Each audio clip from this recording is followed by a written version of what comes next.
This NASCAR weekend? It wasn't just big, it felt historic. But at the same time, messy. On one hand, we witnessed something that almost never happens in modern NASCAR. A moment so rare the entire garage couldn't stop talking about it. On the other hand, the radios were buzzing, drivers frustrated, and by the end of the weekend, fans online were throwing around words nobody wants to hear in this sport. That's when you know a race weekend is bigger than the final results. This wasn't just about who crossed the line first. It was about history, pressure, tension, and conversations that erupted across the NASCAR community the second the checkered flag waved. And trust me, once we break down the garage reactions, what drivers said after the race, and why fans are questioning the moment, this story gets way more gripping than it first appeared. But before we dive in, if you're a real NASCAR fan like me and love dissecting the sport week by week, hit that like button and subscribe. This channel is brand new, aiming to hit 1,000 true NASCAR fans who want the inside scoop on every race. Now, let's dive into the track action. Before the frustration, debates, and online chaos, here's the first undeniable fact. Tyler Reddick delivered. And I mean really delivered. Starting on pole at Circuit of the Americas, the #45 car showed speed from lap 1. From green flag drop, he controlled the pace, navigating the usual chaos of COTA flawlessly. Late in the race, when it mattered most, Reddick pulled away. He led a massive 58 laps, the most of anyone, and crossed the finish line 3.944 seconds ahead of Shane Van Gisbergen. That gap is huge, because SVG came in as the modern road course king, 5 straight road course wins and chasing Jeff Gordon's record of 6 in a row. And Reddick didn't beat him with luck or strategy. He beat him with pure execution. No mistakes. No late dives. Just speed and precision. With that, Tyler Reddick became the first driver in NASCAR Cup Series history to win the opening 3 races of a season. Not tied. Not matched, the only one. Think about it. Daytona, Atlanta, and now Austin. 3 completely different tracks, 3 different racing styles. Reddick and #45 answered them all. Daytona's superspeedway chaos, Atlanta pack racing, and a technical road course in Austin. #45 dominated every challenge. This isn't just a hot start, it's a statement that sets the tone for the entire season before it's even really begun.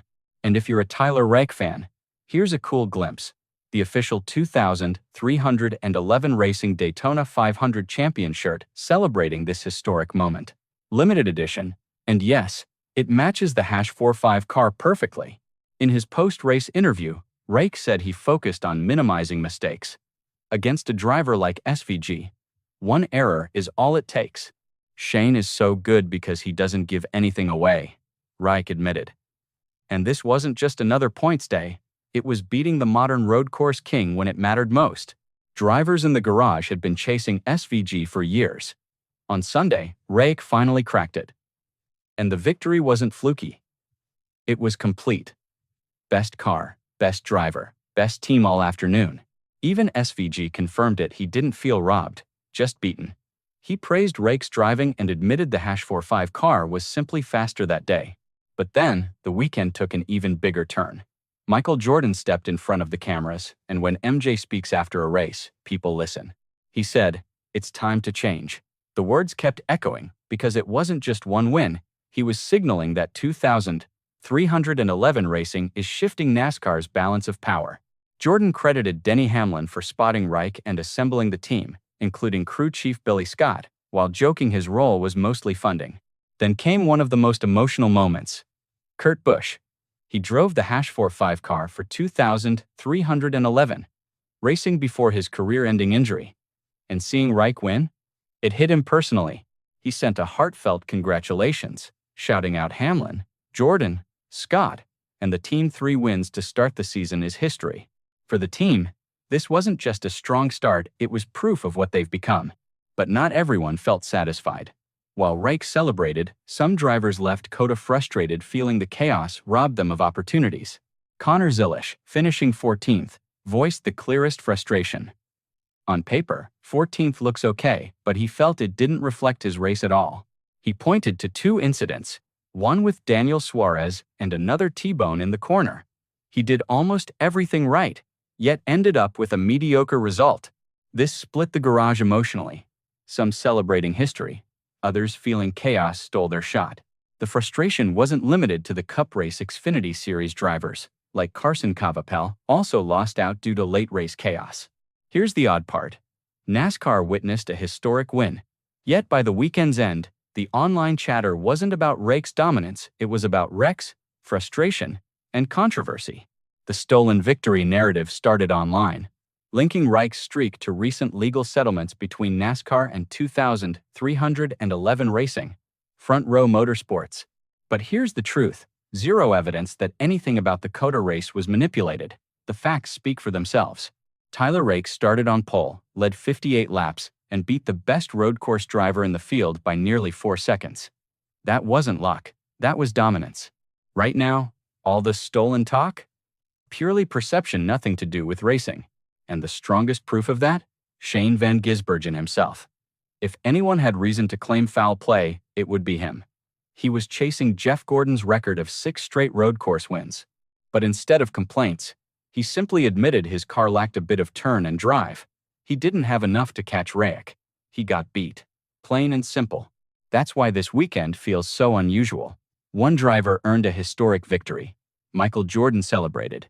Kurt Busch felt proud watching the team reach this level, while others, like Connor Zilisch and Carson Cavapel, walked away frustrated. And a loud section of fans online immediately spun the story into something darker. Historic win plus backlash, frustration, and suspicion that mixes what makes this weekend feel bigger than a standard race recap. The racing itself was incredible, but the trust around it feels shakier than it should. And that brings us to the real question NASCAR fans are debating. Was Tyler Raik simply the best driver at Circuit of the Americas, the clear and deserved winner? Or do the frustrations from drivers and online chatter reveal a growing perception problem in NASCAR? I want to hear your thoughts. Drop them in the comments. Because from what I saw, Tyler Raik earned this win, hands down. Pole position. Controlled the race. Led 58 laps. Pulled away from the only driver in the field that almost nobody can beat on a road course, Shane Van Gisbergen. And SVG himself confirmed. The better driver won today. If something truly felt off, that's the guy who would know. Now, that doesn't mean the frustration from drivers like Connor Zilisch isn't real. One late incident, one restart, one car pushed into you in a braking zone, and suddenly a race you drove perfectly all day ends with a result that doesn't reflect your efforts. We've all seen it happen at road courses before. I get it, but that's very different from claiming the race was stolen. In NASCAR, especially in the social media era, these conversations often get mixed. Frustration doesn't automatically mean something shady happened. Sometimes racing is just brutal. The bigger issue here, in my opinion, is perception. When NASCAR witnesses an historic moment, like the first driver ever winning the first 3 races of a season, the story should celebrate the performance. Instead, a big part of the online conversation quickly turned to conspiracy theories. That's not great for the sport. Not because the racing was bad, but because fan doubt shifts focus away from the drivers and teams who truly earned it. And make no mistake, Tyler Raik and the entire 2311 racing team earned this.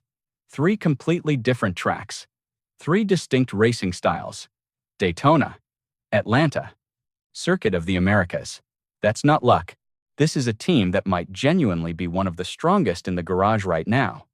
If this pace continues, we could be witnessing the start of something truly special this season. But what do you think? Was this just Tyler Raik proving he's among the best in the Cup Series? Or do you believe the frustration from some drivers and online backlash indicates NASCAR still faces a perception problem it needs to fix? I'm genuinely curious to see where fans land on this. If you love honest NASCAR discussions, real reactions, real analysis, and real fan conversations, go ahead and hit that like button. And if you're new here, subscribe to NASCAR Race Central. This channel is just getting started, and we're building a community of real NASCAR fans, aiming to reach our first 1,000 subscribers together.